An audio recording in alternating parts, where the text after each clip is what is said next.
More than 100 years ago, American explorer A.R. Wallace wrote that he had discovered tribal sculptures along the banks of the Columbia River. 3 enormous ape-like heads carved in basalt. It was puzzling to Wallace, who knew that no primates had ever been discovered in North America. How do you know what a giant ape looks like? He asked the native artists. We know, they told Wallace, because we've seen them.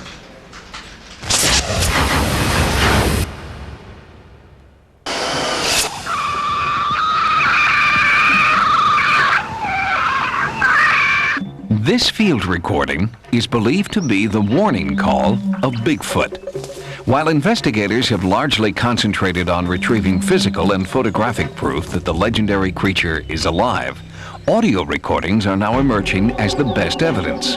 Most recently, this mysterious sound made headlines in Ohio. It is quite different from the aggressive shriek recorded more than 20 years ago in the state of Washington.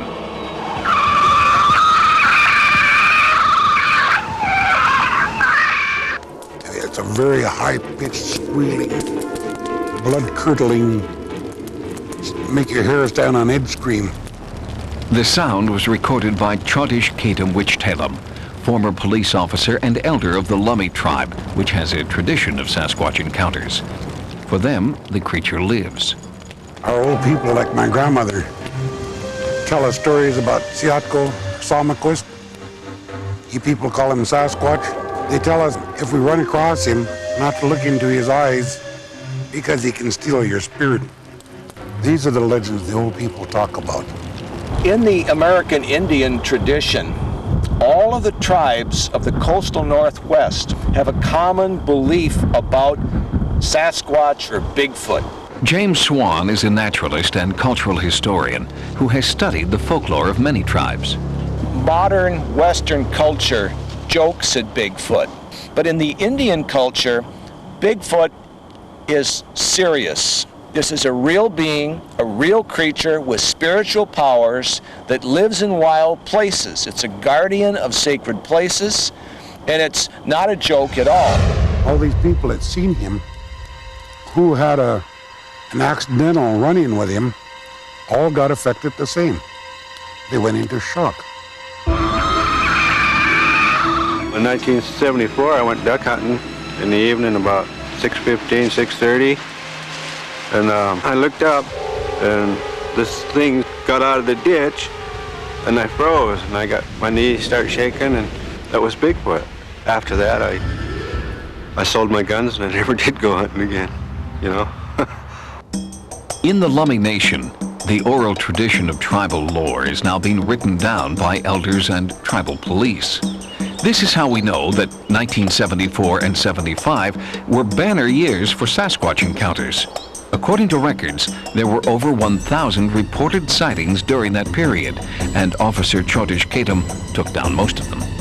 In 1975, I answered so many calls on him that people were making fun, saying that we were seeing things, that we're smoking dope, that we're drinking or something. There was no such thing. And the more they taunted about it, the more I wanted to prove there was such a thing without killing him. I did not want to kill this animal. I wanted to prove that he existed. And on a chilly, moonlit night in 1975, Cha-das-ska-Dum had his closest encounter of the beastly kind. It is an event burned in his memory. November the 22nd, 1975, at 2 a.m., I received a prowler call at Emma Smith's residence on Scott Road.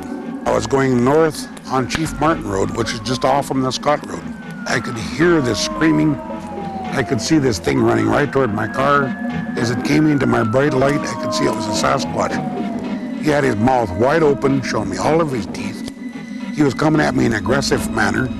His radio was on, and police dispatch recorded the moment the aggressive creature confronted the officer.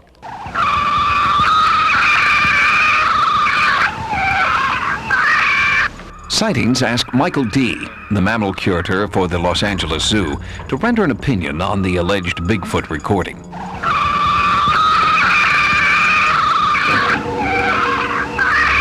I've heard it, and it's like nothing I've ever heard before. It's a noise, but whether or not an actual creature made that noise, I can't determine that. It doesn't sound like anything that I am familiar with, and I certainly am familiar with almost all the mammals that are in North America and their calls.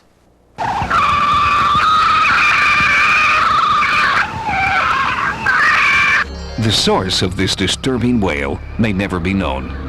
No additional recordings have been made in the area since 1975, but those who have encountered the great primate know he will return.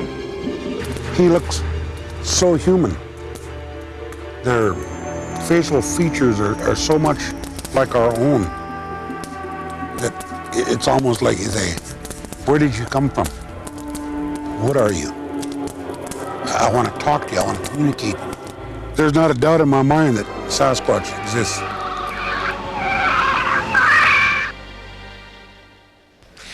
The Lummis are not the only indigenous people who believe in the reality of Bigfoot. In fact, every single tribe in the coastal Northwest, from Alaska to California, has a traditional belief in Sasquatch.